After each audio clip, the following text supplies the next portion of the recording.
What's up, Beast Mini Lurkers? Bipolar. Thank you so much for all the support.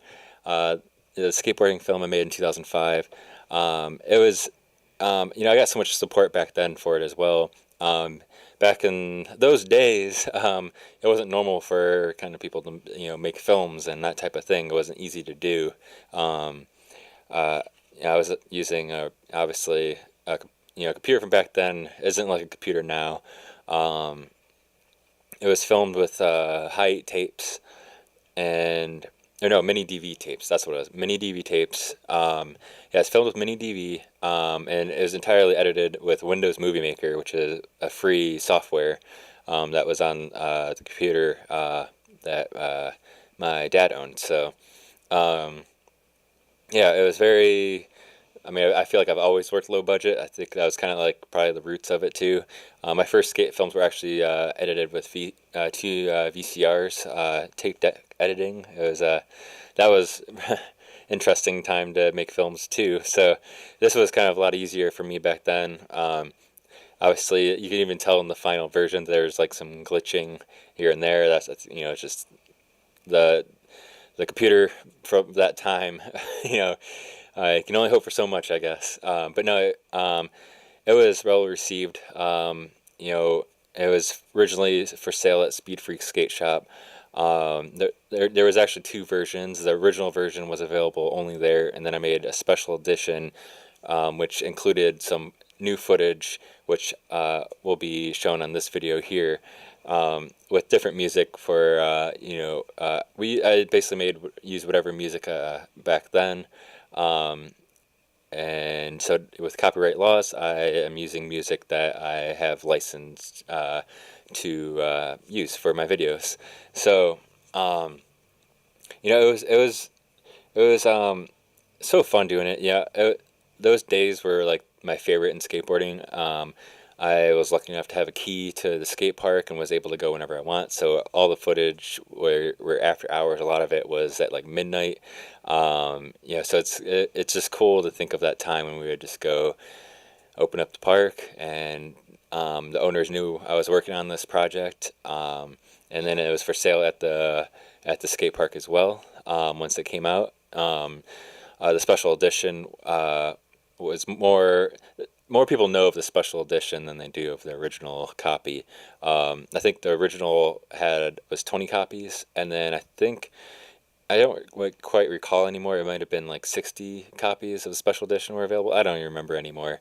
But it was a lot for back then. Because there was Facebook was invented at that point, but it wasn't for sure what it is now. It was just like you had to be in college. It was more so MySpace was a thing. So um, definitely olden times when it comes to social media. That wasn't even a term then, and so I'm glad to have this back up. I actually did release this again for a 10-year anniversary in 2015, but it was the original version with the copyrighted music. So it has been down for years. Once originally when I posted it, I knew that, but with YouTube, there's a lot of like music and stuff like that you can post, and it's still okay. Just like the copyright holders will make the revenue off the videos on YouTube, but some creators, whether it be musicians or whatever,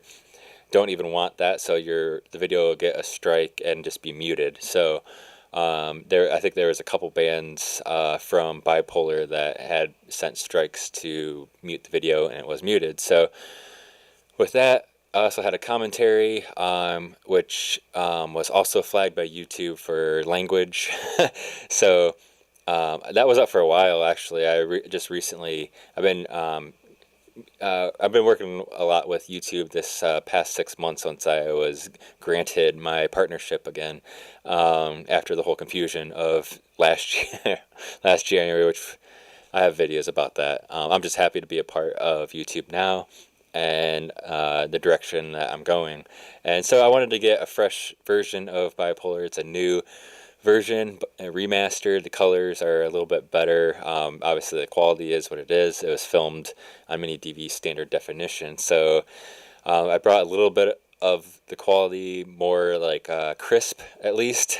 A little bit better. It's not as fuzzy as it used to be, back filming with those cameras back then. And the color is a little bit more vibrant because it is what it is from back then as well. And then I changed the music to bipolar. If you watched it, you noticed that. I think I put a little disclaimer at the beginning. The music was changed. It's nice to have it up there, and it's just nice for someone to be able to watch instead of just having it muted. Obviously, you can listen to your own music while you're watching it to kind of change it up as well. But I wanted to get an actual version up there that was, able to be seen by anyone because it was like I was saying, it's such a well received video back then, and it's amazing to me. I still get asked about that video all the time. So it's been on my mind for a while now, ever since the 2015 version got muted, that I wanted to get a new version up. So finally, it's here. It's I'm excited to have it. And there's another thing I'm actually doing that's going to be an extension to getting these bipolar. This getting bipolar up and this bonus footage up is that there's also going to be more bonus footage that's actually never before seen. Actually purchased an old mini DV camera off eBay probably about 3 months ago now, actually. So it's one of those projects that I want to get to where I know once the film came out, especially once the special edition came out, it really got us motivated to film more. I don't even remember what all we did, but I know there's footage that has never been seen. So because unfortunately soon after, Area 57's doors did close, and it turned into another skate park, which then closed as well. So it's unfortunate. Those are times I'm gonna remember the rest of my life. It's just it's just like everything was like put into that video. I feel like it's like youth. It's just fun doing what we wanted, not real responsibilities going on in life. All we did and all we thought about was making this video. And, it was rad to get, people, like, I worked a lot. I mean, I worked closely with basically everyone. There was contributed footage as well. But like, say for instance, like Kyle Scarborough's part was very almost like director to actor kind of video part where we very much worked together on that part. I think him probably the most. I think we have that weird kind of vibe with each other where I just kind of when I would skate so much a lot, and I think that's how me and Christian work. I just know I know what certain people how they skate, what tricks they do, what tricks are do they do the best, or like would work well with this, or like the I ended the video with the back three over the hip. None of the footage in this video shows the hip, like it's filmed, like it actually has every angle that you can imagine in this video, but until you actually skate that hip, it's actually a really steep hip. It's not a normal hip at all that you'd find at a skate park. It's extremely steep. It pops you up, and when you land, you're landing into another exactly the same steep. And that's the harder part, is the landing. It's actually nice that you get that boost out of the one side of the hip. It makes it easier technically to launch, but it makes it way worse for landing because you actually have to like dip down in. Because if you land kind of straight, you're just gonna fly back and and take a good slam. That's why the hip was not many people did anything on that hip, and that's why it was kind of highlighted in this video. Because any trick that was done was documented. That's how gnarly this hip was. That back three that ended the video, that was like months of work. We would kind of like just kind of hammer at it here and there. Sometimes just try it for a little bit. I'd be like, hey, let's try that back three, or however it worked. And then I think it was the day, I'm not entirely sure. I think the day he did the back three was the same day or it was the motivation that might have been it. It might have been like the next day or same week or something. In the friends section, the last tricks are from Rob Russell over the hip, and I know that kind of sparked a lot of. I really needed to get that trick because I think I was kind of driving Kyle a little bit crazy because I really knew he could do it. Because I think he originally spun it over just for fun, and I was like, you could totally land that, and it was kind of like one of those types of things where we he was the one that did the work, obviously, but I was really just kind of being his you know just that fire, I guess, to keep it going. And there's a lot of those examples in that video. I mean, obviously, many of those parts, I was obviously with those people the whole time. Pat Ditzler's part was filmed in one day. There's actually another part of his that I want to get up. That's like from the original Bipolar, and it was switched for the new Bipolar. I remember me and Pat talking about something. I don't remember why we decided to do that. We swapped it out and put the old part in the bonus features, which I'll save that for another video. But yeah, it's I think that's I think when I talked to Pat at that point, I think we thought it would just be a better idea. Like, I filmed it all in one day. Let's just do that.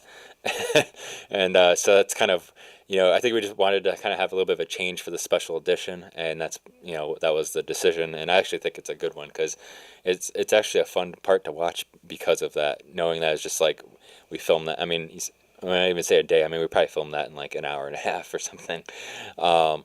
But yeah, so many great stories. I just want to thank everyone who supported me back then and all the way all these years. It's crazy to think of, like, wow, like it was released 2005. Like, how long ago that was. Fresh out of high school. It's just, it was a great time, and I'm glad that there's things like this that exist, even though YouTube, I launched in 2005 as well.